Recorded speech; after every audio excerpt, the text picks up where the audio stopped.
Good morning. Welcome to another edition of the Graphiant Tech Talk series.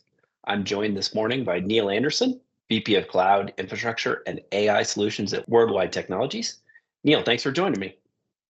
Hey, Matt, great to be here. This morning, we're going to talk through network as a service. We're going to go through the current definition.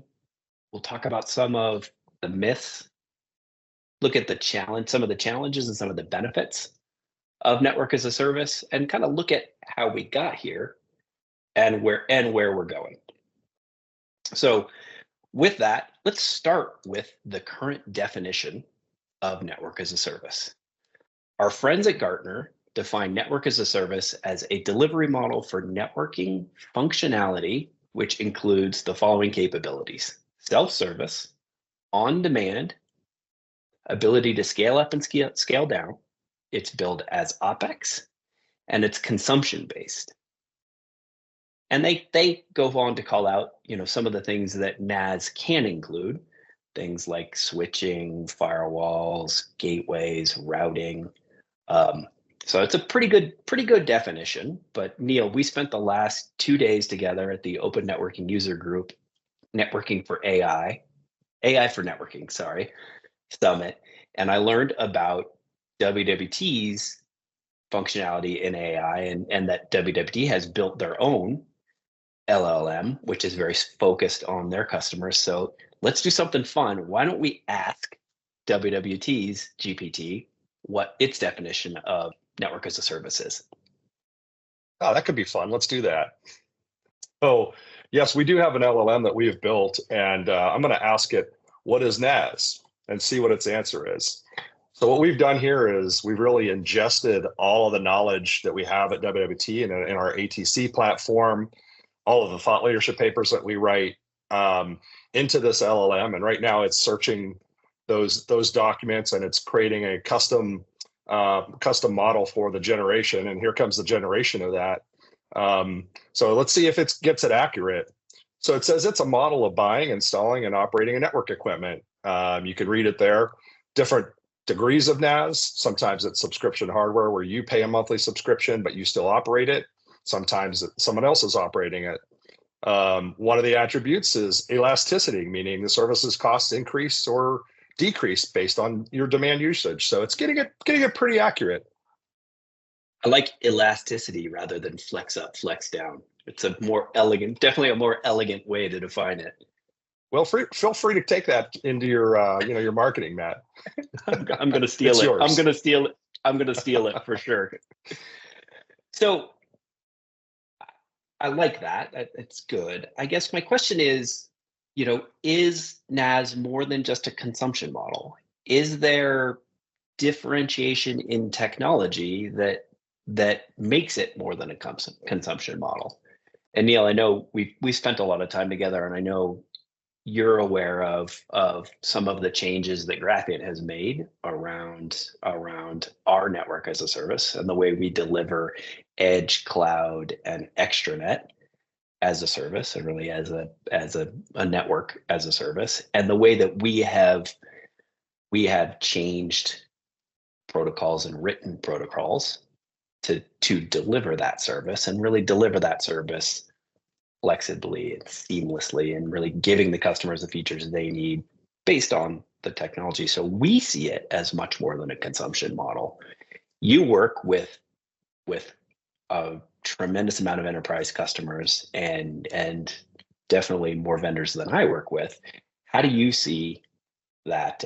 Do you see there being a differentiation in technology, or it truly just being a consumption model? Yeah, both from the customer lens as well as our own lens. When we're looking at different solutions that claim to be NaaS solutions in the market, we are looking for a difference in the technology platform. Is there something unique about it that enables that service that's being provided to customers to really deliver a high quality service so that I don't even need to think about it, right? And typically that's going to take new technology. It's going to take a much different approach to how I operate it, the analytics I get out of it. Can that operations center use those analytics to really proactively deliver a great service? So that's some of the things that we look for. And you know, we have seen offers on the market that are purely kind of just financial instrument plays, right? It's taking what they're selling today and just changing the financing of that. And we don't, you know, we don't look at that as a true NaaS solution. So, and our customers, it's interesting, Matt. You know, sometimes customers say they want a NaaS solution, but what they're really looking for is just different financing. That's okay. Yeah. But what's more interesting to us is that customer that really is looking for some sort of different way of providing connectivity to their users, and so that it's less, you know, less operational cost for them. Absolutely. So is the financial instrument, is that FAS? Is that financing as a service or financial as a service? Yeah, typically we don't even call it as a service. It's really just, okay, you're just looking at a different way to finance equipment you want to buy, right? And there's a lot of offers in the market that are calling themselves NaaS that really aren't. Yeah, absolutely. I see that a lot. I see that a lot. So I guess the next question is, you know, how did we end up here? How did we, you know, what drove the market? What drove customers in this direction? I think a lot of things have happened, right? Traffic patterns have changed, right? We look at the world as there's many customer networks that are still built for sort of the old world, where all the applications were living in the data center and all the users were in nice, tidy locations where there were corporate networks. And that's just not the case anymore. Applications are everywhere. Users are anywhere. And the job now of the network is new. It's different. It's about connecting those two disparate populations, users and applications together, no matter where they are coming from and no matter where they're going to. And I think that's a big driver of it. And that's raised the complexity of what a customer's got to manage, right? Like, and so I think they're looking for easier ways to connect those two. Yeah, we kind of see that as we define it as disaggregation. You know, not only is it your users are everywhere, your workloads are everywhere. And when I say workloads, I don't mean specific applications. I mean different pieces of applications being in different clouds, different services, or even, you know, in the data center, but an application in the data center calling to a cloud service for that backend. Yeah, 100%. And it's just raised the complexity of that. You know, I sort of look at it as if you even look at the analytics observability of that, right? It got a lot harder, because I used to be able to monitor my network and I could tell generally what's going wrong with it, where people are maybe getting a different experience, right? But now a lot of applications and flows are not running on my network. So how do I get that intelligence back? And so I think that's one of the key things I look at is what kind of analytics is that NaaS service using to guarantee a great experience? Yeah, absolutely. You know, and then it's like we started with software as a service, and then we went to infrastructure as a service, and now we're, you know, now that's those two transitions are driving this network as a service transition. It's interesting. I guess the question shouldn't be how did we end up here? It's like, how did we take so long to get here? It has taken a while, you know, and you know, I look at the difficulty there, Matt, is it's one thing to kind of take a workload and move it from your data center bricks and mortar to the cloud, right? It's a lot less variables there. You know where your application is running there. You can even move the whole VM if you want to. Now you're just running in a different place, and you can use a credit card swipe to do that, right? I think that's an easier problem. And when you look at networks, it is a little bit of a harder problem to have that same model, because there's just more variables to it, right? Every site's different. The nuances of what devices and you know, and users are at those sites is different. It's just harder. And so I think that's what's taken a while. And I also think the technology had to kind of catch up, you know, being able to apply AI to some of these problems, you know, so that you can operate seamlessly and with, you know, at a lower cost than you would if you were running it manually with everybody running around with CLI commands, right? Yeah, and I think that goes back to the earlier question of it's not just a delivery model. There's a technology change behind it that is enabling this these, everything to move to places, and you not needing to jump onto a CLI on a router in every single location, or a switch, or an AP, or a firewall, you name it. It's really about technology enabling us to shift to this model. Mm-hmm. Agree. Yeah, interesting. So, I mean, that's, we've talked about some of the gains. I guess what are the risks? What do you see? What do you hear from customers around concerns when it comes to a shift to network as a service? One of the big ones I hear is this just a managed service, right? And many of our customers tried a managed service, probably didn't get a great experience before, right? Because it was what, we kind of call it my mess for less. They were just taking over the customer's network and managing it for them the same way that they would have managed it had the customer owned it, right? No fundamental difference in technology, right? That's a challenge on the provider side as well, because then you're managing everybody's a snowflake, right? You're 100%. managing, no, it's not any replicability. It's uniqueness everywhere. Everybody's a snowflake. 100%, which is why you see trying to do that with the cheapest human resources you can find, right? Is to manage. So we hear that as a risk. Am I just getting another managed service? I had a managed service. I'm not interested in that. It's like, well, you got to understand this is different than just purely a managed service, right? Another risk I hear a little bit is, well, if I do this, I've just outsourced part of my IT. Is a little bit of a control thing there, right? I'm giving up control of something, and if I want to change it, I might get some lock in there, right? Because I've got to sign up for a service for a certain period of time. And what if I want to change that out? And I hear that a lot, but I also, I think it comes down to like, okay, people say that about cloud as well, right? Like, well, I don't want to be locked into one cloud, but you rarely see customers saying, actually like picking up workloads and saying, I'm moving everything from this cloud to that cloud. Like portability, it just doesn't seem to be a thing. Absolutely. So I guess, that just highlights again the technology differentiation and giving customers the ability to control the things they need to control on the network, controlling business policy, controlling that kind of piece, without the underlying heavy lift of, I need to do a software patch this weekend, or I need to in the network, in the branch or in the cloud connectivity piece, I need to build and control an overlay over all of these underlays, right? So removing that burden, but still giving them the flexibility to control what they need to control for their business to hit the business outcomes they need. Yeah, 100%. And I see parallels going on, right? If you look at what's going on in the secure service edge market, right? I look at that as it's kind of like the cloudification of security, right?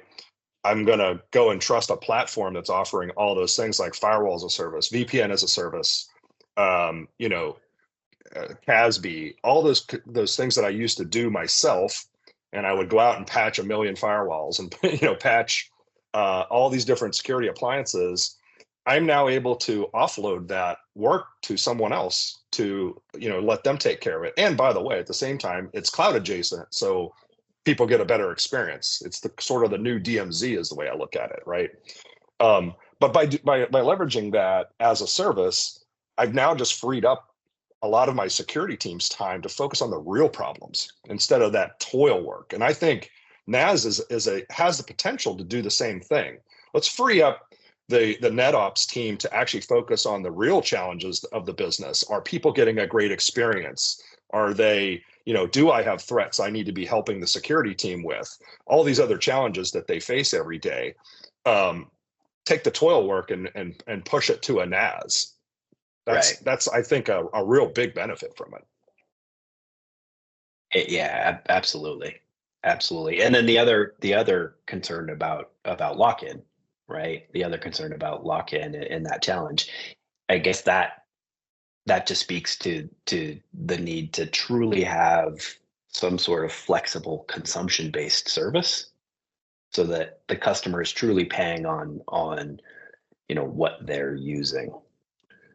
So they can flex up, they can flex down, and then have the ability to, if need be, move away. I think you're right, and I also see that as being another sort of a myth out there, right? Or let's say with some of the NaaS providers that are claiming to be NaaS, they're not thinking in those terms of like flex up, flex down. It's a little bit more like just a managed service where you're going to sign a contract for me for 3 years for X capacity, and you're going to, and that's that, right? And you may be able to exit the contract, but there's really not typically a notion of flex up, flex down, or the elasticity there, right? Is what we call it. And I think that that's important for any NaaS service. It needs to be, at least in the, maybe not now, but in the future, there has to be that flexibility for customers to be able to pay what you consume. That could be overages, that could be underages, but it really shouldn't matter. And that's what the customers are looking for. Yeah, absolutely. Nobody wants lock-in. It's interesting, and this is something that I've seen recently, is people don't want 5-year contracts anymore. There used to be a lot of negotiations around 5-year contracts and 5-year contracts with committed out years. So it's really a six-year contract. People are, we're seeing the enterprise, and we're seeing the procurement teams really move away from that. They want flexibility. And I don't know if that's from the pandemic. We don't know where are people going to be, what they're going to use, that kind of thing. So we don't want to commit to this long term. But it's definitely something that we have seen over the last 3 years. I think there's a lot. I think that's a big factor. There were some tough lessons there where people had all this real estate, and they still do to some degree. I think people are still evaluating which offices they're going to keep and how they're going to, rationalize their real estate right now. I see it every day. And so I think it did, certainly the procurement teams and the facilities teams are kind of spooked right now, right? But I also think that if you are a true NaaS service, your focus should be on customer retention, providing an excellent experience. That's gonna keep that customer there, right? To your point, why is there a need to lock someone in for 3 years? Sometimes, you're trying to make sure that you can amortize the investment over a term agreement. I get that. So minimums do make a certain amount of sense, right? But at the same time, if you are providing a great experience for that customer and they see the benefits of the technology, why would they move? That's what you should be focused on, right? Absolutely. Customer success is essential. Making sure that those customers, those enterprises are successful. So A, they don't move, and B, they continue to drive with the technology. All right. Well, I guess, where do you see it going? Like, what's the future of NaaS? I think it's going to become more prevalent. I know. Asking you to predict the future is a tough request, but where do you see it going, Neil? Yeah, I think it's going to become more prevalent, for one, and I do think that as organizations, look at their IT spend and say, all right, it's going to be tougher and tougher to find the right skill sets, find the right people, and retain them.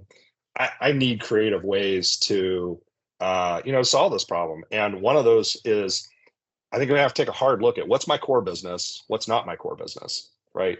And is it really my core business to operate the most, experience delivering WAN, for example, or Wi-Fi? Is that my core? It's not my core business. Those are things that I need to operate my core business. And so I think as we work through that, and the trust level needs to go up as well, right? Like some of them tried that managed service, didn't have a great experience. I think that will come up. But I think that'll get better in the future. I think that with companies like Graphiant providing a great experience, and I think that that's just going to raise that trust level for people feel much more comfortable to adopt it, right? The other thing I think it's going to happen is I think AI is really going to revolutionize this, right? the dream that we've all talked about for years of like self-healing networks, and that's been really challenging. The technology has just not been there, but I think it's catching up really fast, and I think AI is going to enable services like yours to operate really, really reliably and seamlessly, and at a lower cost to operate. Yeah, absolutely. And the other piece I would say around kind of tying into that AI piece, and you called it, um, customers' core business is not making sure that their WAN connectivity is good, or that their cloud connectivity is good, or that Wi-Fi access point covers the warehouse or whatever. Their business is becoming more and more dependent on the data that is coming from that Wi-Fi access point, or that WAN connection. We had Valmont Industries present yesterday, and Jason from Valmont was talking about sprinkler, like large pivot sprinklers, and the fact that they can monitor and they can look at the crops that they're watering and make a decision on, does it need more water, does it need fertilizer, does it need herbicide or insecticide, or something like that, based on what the center pivot sprinkler system is actually seeing. That's key to their business.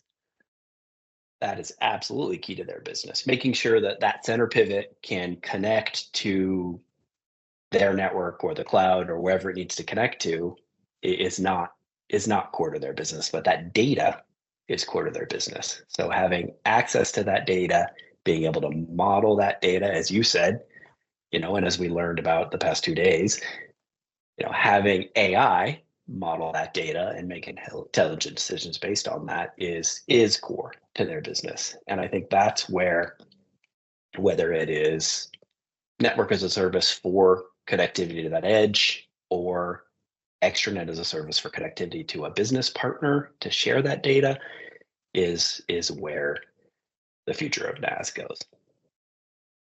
Yeah, I agree, man. And I was struck at the ONA conference you and I were both at. Had an opportunity to attend a talk where they were talking about how to think about data movement in an AI framework, right? Where if you look at today's applications, it's pretty much still client to server architecture for the most part, right? And yes, there's a lot more east-west because applications are constructed differently. To your point, like you could have an application in the data center working with a part of that same application in the cloud, and they'd have to exchange information over APIs, certainly. But with AI, what I see happening is the data is really going to be moving around a lot laterally, all sorts of different directions. And so you're going to, that piece in the middle that you guys provide is going to become more and more critical, right? If I'm a customer and I want to move some of the data that I may have on-prem, I want to shift that over to an AI workload in the cloud so it has access to it. And then I need to share that data with another part of the model. Like I see this movement of data is going to be really essential. And so you guys are going to be, I think, at the core of that, being able to provide that very reliably and very, very rapid connectivity, to clouds, between clouds. It's just going to become really, really critical. Yeah, I couldn't agree more, obviously. And the other thing that I would say is the deployments that go with this, and the analytics and the architecture and that kind of piece that goes with this, customers are going to need a lot of help with. And that's why we're partnered with WWT. Absolutely. And that's why we're representing your product to our customers, as we feel like this is the future. This is where the technology needs to go. This is where the consumption model needs to go. That's why we're partnered with you. Very good. Well, thanks for the time this morning, Neil. Really appreciate it. If anybody watching wants to get a hold of you, what's the best way? Is it social media via LinkedIn, or? Yeah, you can definitely hit me up on LinkedIn. Pretty easy to find there. If you just search on my name and WWT, you'll find me. Happy to answer any questions or get into debates, whatever you like to talk about, or if you're interested in Graphiant technology or other NaaS solutions, we can certainly offer our opinion and guidance. Very good. By the way, Yeah, Matt, in the background, I just asked our Chat GPT who you are. And let's see if it got that correct. Oh no. It says you're the vice president of sales and marketing at Graphiant, and there's a little bit about your bio, so it's pretty cool. I'm in the Borg. You're in the Borg, exactly. It even called out my WWT sales kickoff presentation from this year. That's great. That's pretty cool. So our sales reps can look you up, Matt, and get in touch with you. Excellent. Well, thanks, Neil. Appreciate the time. It was fun. All right. Talk to you soon, Matt. Take care.